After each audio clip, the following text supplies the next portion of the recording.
Aniya na ang mga dagkong balita sa Balitang Bisda karong Webes. Lisensya sa 21 anyos nga driver nga nakaligis patay sa usa ka 23 anyos nga negosyante ipa-revoke. Lalaki miambak sa barko nga naglawig paingon Negros Oriental. Presyo sa mga buwak samtang nagkaduol ang Valentine's Day misaka. Ug iro na maraig sa iyang fur dad nga siya maoy pilion inay trabaho. Kini ang GMA Regional TV Balitang Bisdak. Maayong hapon, ako si Cecil Kibod Castro. Irekomendar sa National Office ni LTO Chief Assistant Secretary Marcos Lacanilaw nga ipa-ban for life ang driver's license sa 21 anyos nga driver nga nakadasmag patay sa usa ka batan ug negosyante nga si Kingston Cheng. Ani ang report ni Fem Ridumabo. Gipaybaw ni LTO Chief ug Assistant Secretary Marcos Lacanilaw nga usa sa tuyo sa iyang pagbisita sa Subo aron personal nga masayran ang dagan sa investigasyon sa LTO 7 ug pakigtabayayong sa investigasyon sa kapulisan. Kabahin kini sa kaso sa 21 anyos nga gingong hubog nga nagmaneho sa iyang sakyanan ug kusog kayong mipadagan niini nga miresulta sa pagdasmag patay sa 23 anyos nga negosyanteng si Kingston Cheng sa Maria Luisa Road sa Barangay Banilad, Cebu City niadtong Pebrero 8. Matod nila Kanilaw nga sa initial niya nga nakita sa ilang investigasyon, i-recommendar niya nga to sa National Office nga hangtod sa hangtod ng iban o did-an nga makahupot og driver's license ang suspitsado. Dugang nila Kanilaw nga bisan way na presentar nga lisensya o rehistro sa sakyanan ang suspitsado apan gialarma na nila kini sa Operations Division sa ahensya. Wala siyang na-present na ORCR pero syempre kita namin dun sa plate number, kuha na namin yung details nung sasakyan. Sa case niya, ayaw niya i-surrender license niya or hindi nila binigay, sisiguraduhin kong mababan po siya. Kahit gaano pa siya ka-koneksyon o kayaman, wala po kaming sisinuhin sa LTO. Samtang panghinaot nila Kanilaw nga unta magsilbi kini leksyon sa uban pang mga driver. Sana maging aral itong pangyayari ito na nakadisgrasya ng kababayan natin na maganda sana yung kanyang kinabukasan at maayos na pamilya, tapos maayos na tao ganyan na nangyayari. Kaya hindi ko hahayaan na diretsay ko na, hindi ko hahayaang malibing to ng walang katarungan sa amin sa LTO. Kahit anong mangyari dito, hindi ako papayag. Kasi ako may anak din ako eh. Nibisita kagahapon sila Kanilaw sa Subo aron pagsusi-usab sa gihimong renovation sa mga LTO offices dinhi sa Subo aron pagsiguro nga maayo ang serbisyo nga mahatag niini sa mga kliyente. Samtang giklaro sa tigpamaba sa Cebu City Police Office Police Lieutenant Colonel Jose Los Baños nga nirekomendar gyud dayon ang responding police personnel atol sa disgrasya nga ipaubos sa liquor test ug drug test ang suspitsado. Ilabi na nga nakatimaho ang responding police ug ilimnong makahubog ngadto sa driver. Apan nalangay tungod usab sa proseso o protokol nga gisunod sa usa ka pribadong hospital diin gidala ang suspitsado humandayon sa disgrasya. Yes, nakasimot sila. That's why nga ni-request gyud ko ni Cortez. Then isa-open niya, isa-open ko na sa kuan. Ma-describe ba sa responder ang intensity sa baho sa iyang alcohol sir? Was it baho jud kaayo? Basta based sa report na nanimahaw yun. Muhimog background check sa suspitsado ang kapulisan. Samtang gipaabot na lang ang resulta sa gipasaka nga kaso batok sa suspitsado. Fem Ridumabo. Balitang Bisdak. Patay ang 34 anyos nga lalaki human miambak gikan sa gisakyang barko. Ang detalye sa report ni Orchid Slapingkaw. Kini ang kuha sa lalaki nga naglungoy pa. Naitabong insidente sa dagat nga sakop sa lungsod sa San Jose Negros Oriental ni atong Martes sa hapon. Dead on arrival sa Negros Polymedic Hospital ang biktima nga taga Santa Catalina. Sumala pa sa investigasyon sa San Jose Municipal Police Station ang biktima sakay sa barge nga gikan sa Liloan Port sa Santander, Cebu ug paingon unta sa Tampi Port sa San Jose Negros Oriental. Sa diyang anaa sa dagat nga sakop sa Negros Oriental, miambak matod pa ang lalaki. Ang mga nakasaksi nga pasahero daling may pahibalo sa kadagkuan sa barko nga nagradyo og rescue. Makita sa video nga mitabang sa pag-rescue ang mga mangingisda nga duol sa lugar. Ang lalaki wala na'y panimuot dihang nakuha sa dagat human sa kapin sa usa ka oras. Gisuwayan pa unta siya og pag-revive sa pipila ka mga pasahero samtang padunggo pa ang barko sa pantalan.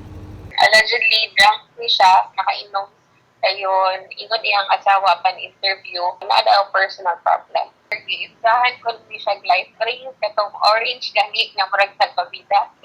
Dili doon ko na siya mabonit. Sumala pa sa Philippine Coast Guard, una miambak ang biktima sa dagat, nakig-video call pa siya sa iyang live-in partner nga nagpaabot sa pantalan sa Tampi. Pero wa natapos sa lalaki ang video call ug milayati ni sa dagat. Gisuwayan pa sa GMA Integrated News nga makuwang habig sa live-in partner sa biktima. Apan sa investigasyon sa PCG, giangkon sa live-in partner sa lalaki nga aduna kini personal nga problema. Wala na mihatag og dugang nga detalye ang PCG. Tungod sa insidente, misugyot ang PCG sa operator sa barge nga magbutang og kaugalingong rescue team para sa dinali ang pagresponde sa mga sea emergency. Padayon pang investigasyon sa mong insidente. Sulti siya, nga moambak siya kay nahanlok daw siya. Nahanlok siya, kaya ako nagsunod niya. So, patingala ang answer, ang kalib-in, nga kalib sang talong ang ilang pag-video call. Ako si Orchid Salapingkaw, Balitang Bisdak. Paspasan sa kagamhanan sa dakbayan sa Talisay ang pagproseso sa mga dokumento aron masugda na ang pagtukod sa hanging bridge alang sa mga residente sa Purok Sambag, Barangay Campo 4. Kini mao'y gipahibaw ni Talisay City Mayor Samsam Gulyas human nakatan-aw sa video nga miagi sa kilid sa bukid ang mga ginikanan ug tinun-an gikan sa tunghaan aron makauli silang Pinoyanan. Dito sila miagi tungod kay kusog ang bulog sa tubig sa sapa ug wala na usab ang hanging bridge nga dako og tabang sa ilang pagtabok-tabok. Nahibaw-an nga naguba ang hanging bridge atol sa pag-igo sa Bagyong Tino. Gubikan niini nakigistorya na si Gulyas kang Kapitan Rowena Idar sa Campo 4 nga magbutang og barangay tanod sa dapit aron did-an ang mga tawo nga mogamit sa agianan nga bakilid. Ila usab giabagan ang tagduma sa Campo 4 Elementary School aron muhimo og kaugalingong inisyatiba nga mokanselar sa klase kung bati ang dagan sa panahon.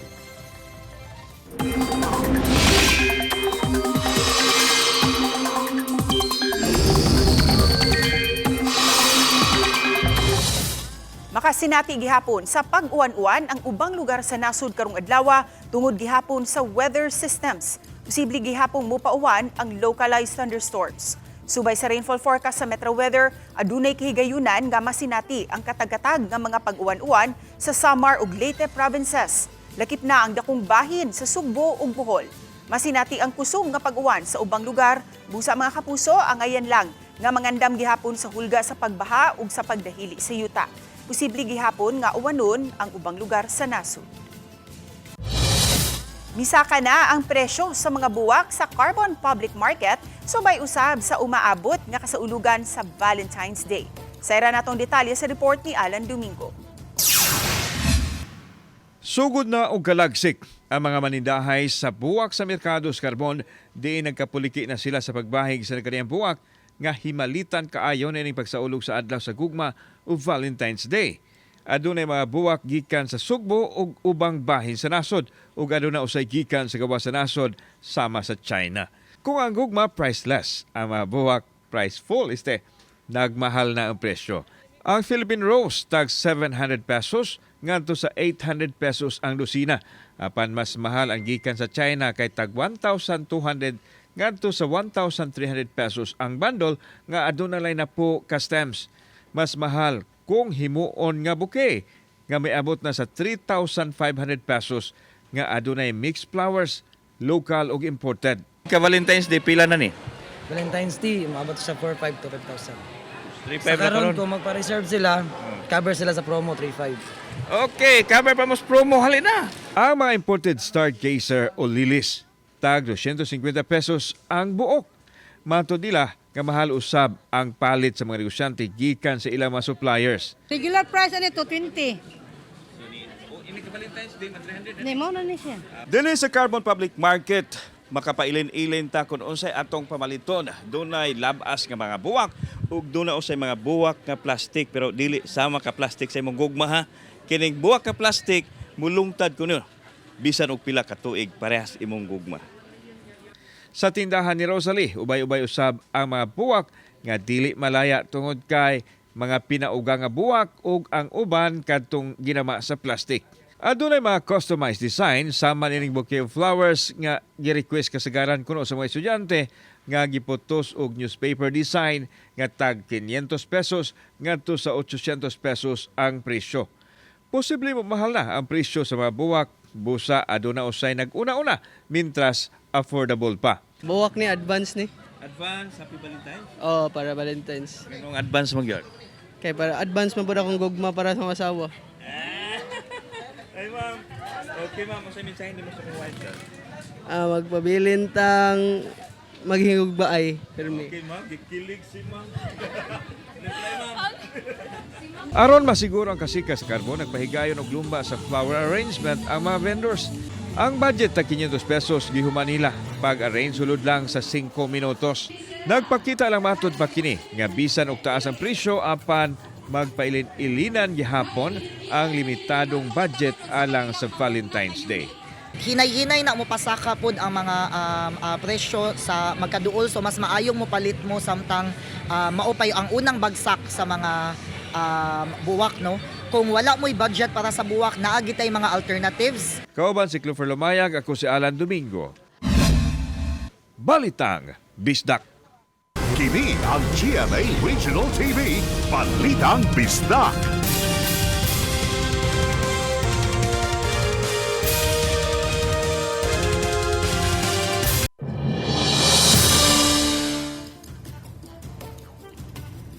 Sa Mandawi City, giimbestigahan kining insidente kun diin giingong giharas sa usa ka foreign national ug Pinay nga asawa niini ang duha ka mga traffic enforcers nga misita kanila tungod sa violation sa karsada. Ang detalye sa live report ni Nico Sereno. Nico?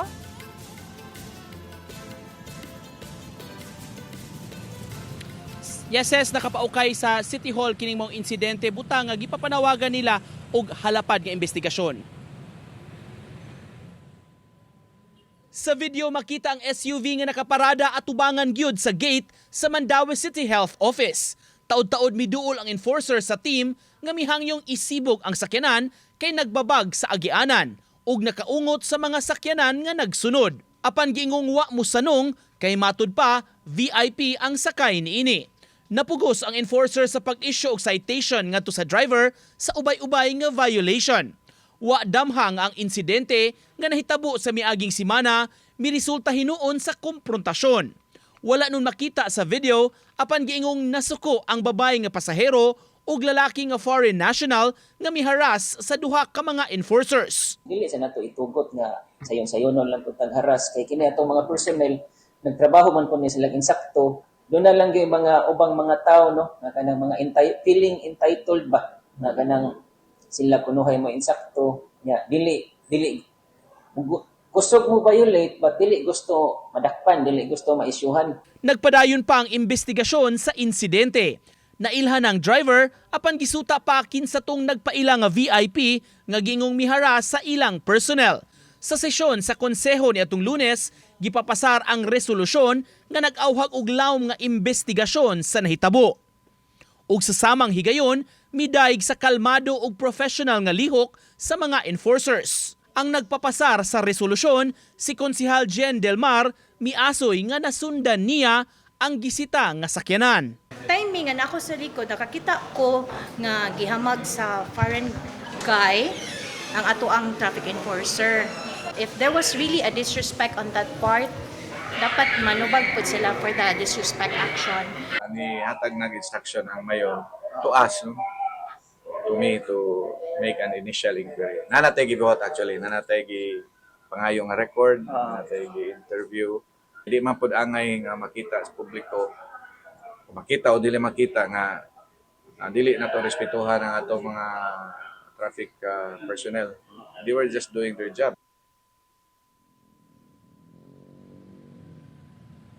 Ses nagpadala nag-imbitasyon ang traffic office sa driver ning maong sakyanan og sutaon nila karon kinsa gyud kining giingong nagpailang VIP nga maumatod pay ni haras sa mga enforcers sa team. Ses?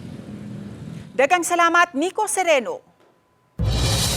Atensyon sa tanang mga foreign ug domestic tourists nga gustong mobisita sa Isla sa Bantayan ayaw pagsalig sa mga online transaction aron dili kamo mabiktima sa pagpangilad. Sa rantang detalye sa report ni Alan Domingo. Nagpatabang sa NBI ug PNP ang hotel and resorts industry sa Isla sa Bantayan human nga biktima sa identity theft sa ilang mga online portal sa mga scammer aron makapamiktima sa mga turista. Nagkayusa karon sila sa pag-aksyon sa gihulagway nilang halapan nga online scam sa mga turista nga gustong mobakasyon sa ilang isla. Matud nila nga adunay mga kawatan nga naghimo og online page nga misundog sa mga legitimate digital portal sa mga hotel and resorts o gani masgi panindot pa og nagtanyag og too good to be true nga pribilehiyo sa mga gustong mobisita sa Bantayan Island. Apan human makabayad ang mga turista pinaagi sa online transaction, ulahina nga masayra nila nga nabiktima na diay sila. Inigabot nila sa hotel o resort kay wa man sila nakabuk didto. Sukad lang niadtong Setyembre sa miaging tuig niabot na sa 200 ka mga turista ang nabiktima sa naasong mudos. Tungod nini, nagpatabang na sa NBI ug sa PNP ang industriya aron masakpan ang naa sa likod sa online scam. Kini ilabi na nga nagsingabot na ang Semana Santa diin ang Bantayan Island. Ang dagsaan sa mga tao tungod sa katahom ug lahi nila nga kultura. Sila lang ang gitugutan nga makakaon og baboy sa Semana Santa atol usab sa ilang fiesta. Ma-aware sila nga kung gusto gyud silang moari, they have to course it through Agoda, through the other kaning mga booking agencies, or they will go directly to our website. Na scam naman sila. Tuwa ni awareness lang sa mga kuan na katog yung legit na kuan yung kanon. Magbantay lang ta. Scammers are in different phases. They're also trying us to scam through phone. Magpailang ako si kuan taga mga dagko nga tawo or visiting your resort and like this and like that. Dakong hagit man sa NBI ug sa PNP ang pagsumpo sa online identity theft apan gihimo na matud pa nila ang tanan aron masumpo ang ingon niini nga modus. It's a kind of identity theft because the website, they're creating another website when in fact they are not allowed to, and they are not the real owner of the resort. No, it's been going on na for a long time. Medyo rampant na gyud kayo. But we are working hand in hand with our Regional Anti-Cybercrime Unit 7 together with the NBI. Ongoing po yung investigation. Miawhag ang LGU sa mga tao nga dito na lang mo kontak kanila aron masiguro nga dili mabiktima. Amo na gyud pong pahimug-atan nga karon ni take good make effort, ni take good make step ani nga pagsugpo niinig because for how many months nagsagubang gyud mi og hinay kaayo nga pagpanawat sa mga turista kay September, October gilinog mi. Kauban si Godfrey Relian, ako si Alan Domingo. Balitang Bisdak. Gihulagway ni Senator Robin Padilla ang henerasyon karon nga mga huyang ug sensitibo dili sama sa iyang henerasyon. Iya kining gibutyag atol sa hearing sa Senate Committee on Public Information and Mass Media kabahin sa giduso nga Children's Safety in Social Media Act. Nasayran nga daghang mga bata ang nag-self-harm gumikan sa cyberbullying. Gipasabot ni Senator Raffy Tulfo nga walay gibuhat nga aksyon ang Meta kabahin niini bisag nakadawat kini og mga report. Matud sa representante sa Meta nga adunay guidelines ang social media platform kabahin sa cyberbullying o dili pa angayan nga did-an ang mga bata nga mogamit sa social media. Gipasabot usab sa Meta nga mas maayong magpatuman og age-appropriate protection sa mga batang mogamit sa social media. Kini ang GMA Regional TV, Balitang Bisdak. Kini ang GMA Regional TV, Balitang Bisdak. Hingpit nang naayom-ayom ug mas gipalambo pa ang disenyo sa Lapu-Lapu City Fire District nga usa sa mga nahiagom og dakong kadaot atol sa bagyong Odette. Si Luan Mayrontina sa report. Formal nang gibuksan kagahapon sa buntag ang newly renovated Lapu-Lapu City Fire District. Gibindisyonan usab ni Reverend Father Benido Tumol ang tibok edipisyo, lakip na ang mga opisina o quarters sa mga personnel. Mato ni Lapu-Lapu City Mayor Cindy King-Chan, 26 million pesos ang gigahin sa lokal nga kagamhanan sa dakbayan sa Lapu-Lapu, pinaagi sa DRRMO funds aron mapaayom-ayom kini. We give importance gyud sa ato ang safety sa ato ang upunganons, no? So we invested with the help of the Bureau of Fire. They design it actually para sa ilang use gyud. Usa sa mga maanindot nga features sa gi-renovate nga edipisyo mao ang dagkong rainwater catchment niini. Tungod niini, di na lang magsalig sa mga fire hydrants ang mga fire truck sa Lapu-Lapu City kay aduna na sila'y daghang supply sa tubig gamit ang napundong uwan. Aduna na usab kini kaugalingong dental service. Sa kasamtangan, adunay 18 ka mga fire truck ang Lapu-Lapu City Fire District nga giapod-apod ngadto sa unom niini ka mga fire substations lakip na ang Olango Island. Mato ni Fire Superintendent Arnel Abella, Lapu-Lapu City Fire Marshal nga samtang aduna na sila'y collapsed structure search and rescue truck. Aminado silang aduna pagayod sila'y mga kakuwangan sa ekipo lakip na ang fire ladder truck. Kung sundo lang gyud nato ang atong ang ratio nato sa population is kulang yun, but still with the help of the city atong DRRMO we can sustain. Samtang gipahibaw ni Fire Chief Superintendent Wilberto Rico Neil Quanchu, Deputy Chief for Operations sa Bureau of Fire Protection nga gitinguha karon sa modernization plan sa BFP ang pagpamalit og mga fire ladder trucks, fire rescue trucks o lighting trucks sa mga fire stations sa mga highly urbanized cities. Ang modernization direction, especially on the acquisition plan of the BFP, appeal na siya sa mga pipeline. Ang dili lang nako matupag sa karon is how soon, and of course with the help of Congress, baka that it will be very soon for the fire service. Uban ni Marlon Malgazo, Luan Merondina, Balitang Bisdak. Makigtagbo si Mayor Nestor Archival sa Cebu City Disaster Risk Reduction Council aron hisgutan ang kahimtang sa mga tinunan nga nakuhaan og video nga namaybay kilid sa sapa sa Barangay Lusaraning, Dakbayan sa Sugbo. Atul kini sa pagbaha, diin nag-viral ang video sa mga tinunan nga namidpid sa pangpang sa sapa aron lang makaadto sa ilang tunghaan. Bisan pa man sa dakong bulog sa sapa. Gawa sa City Disaster Team, tinguha sa mayor nga makigtigom usab sa tagapag-asa, DepEd ug sa mga barangay opisyal. Gustong masayran sa mayor ang iyang buhaton kung ugaling masinati ang bating panahon nga mosangpot sa pagbaha ug masiguro ang kaluwasan sa mga tinunan. Usa niini ang pagtuon nga ang mga opisyal na sa bukirang barangay ang modeklarar nga suspinsuhon ang mga face-to-face classes ug mogamit na lang sa modular learning ang mga tinunan. Tunan usab ang pagbukas ug dan nga layo sa sapa ug pabantayan na sa mga tanod ug opisyal sa barangay aron wala nay mga tinunan nga moagi sa lugar. Pag-meeting man mi inig February 19 pagbalik ang tanan gyud nga mga kapitan, ako silang gyud tagaan og instructions regarding niana. Nga number 1, tagaan gyud nato og importansya ang safety sa mga kabataan, especially right now nga di ta kay bawo nga nay uwan. Daw sama sa teleserye ang istorya ni ining usa ka fur dad ug sa iyahang fur baby sa North Caloocan. Kini tungod kay gipapili sa fur baby nga si Milo ang iyang fur daddy. Si Milo usa ka mixed breed nga Maltese ug Shih Tzu. Sa video nga kuha ni Yus Cooper Mitsumi Kalukab, makita nga gigunita ni Milo ang kamot sa iyang fur dad nga si Jason samtang nagtrabaho sa iyang laptop. Namarayg si Milo nga unta, tagdon siya sa iyang fur dad.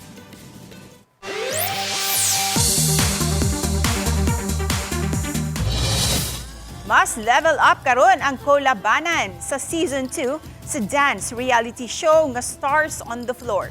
Linahi nga dance showdown ug collab ang ibida karon nga season. Excited sila Raver ug Coach Jay sa panagtigi sa Celebrity Dance Stars. Mubalik isip member sa Dance Authority si Kapuso Primetime Queen Marian Rivera. Samtang nagpabiling host si Asia's multimedia star Alden Richards. At angi kung kinsa ang mga celebrity dance stars nga magtigi. Matanaw karong February 15 ang Stars on the Floor Season 2 sa GMA.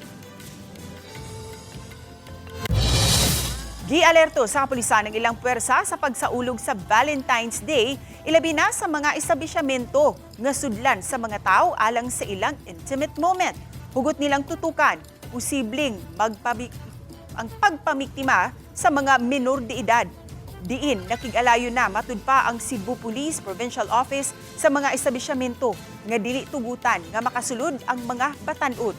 Buot masiguro sa kapulisan nga kapanalipdan ng mga bata gikan sa pagpangabuso ug exploitation. Apil sa bantayan sa mga otoridad ang peace and order. We would like to appeal to the public that the PNP is on full alert to cater any complaints of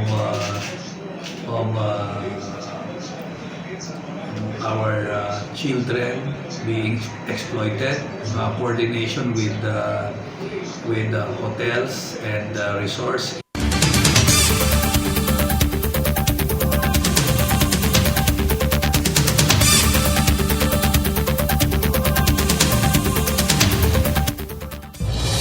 Suportado sa Konseho sa Mandawi ang lakang pagpa-abolish na sa travel tax para sa mga pasahero nga mularga abroad. Ang detalye ni Nico Sereno. Sa sesyon sa Konseho sa Mandawi, usa sa natuki ang kabahin sa gipapasar nga balaod nun karon. Sa House of Representatives, giduso ang Travel Tax Abolition Act of 2026. Ubos niini, gitinguha nga dili na unya pabayron sa travel tax ang mga Pilipino nga mobiyahe padung sa gawas sa nasod. Pinaagi sa usa ka resolution, suportado kining legislative measure sa Konseho sa Dakbayan. Burdensome kayo na to nga kita mulargaw, mubay butag buhis. Nagbayad na ta og kanang airport fees. Ang Pilipinas siguro among the Asian countries, ASEAN countries nga nag-impose og travel tax. Sa pagkakaron, 1,620 pesos ang singil isip travel tax sa Filipino citizen nga mobiyahe pa abroad. Wala pay labot niini ang airport terminal fee nga ilang gibayran. Dili hinon apil sa mubayad og travel tax ang mga overseas Filipino workers. Sa unang panahon katong travel tax okay ra to mga dato mga danahan mamutoy mga larga. So yeah, they can probably afford, but right now, the right to travel is like given to almost everyone. Uban ni Godfrey Relien, Nico Sereno, Balitang Bisdak. Kami ang GMA Regional TV Balitang Bisdak. Kinatibuk ang pwersa alang sa mas dakong misyon ug mas halapad nga pag-alagad sa nasud. Maayong hapon mga kapuso.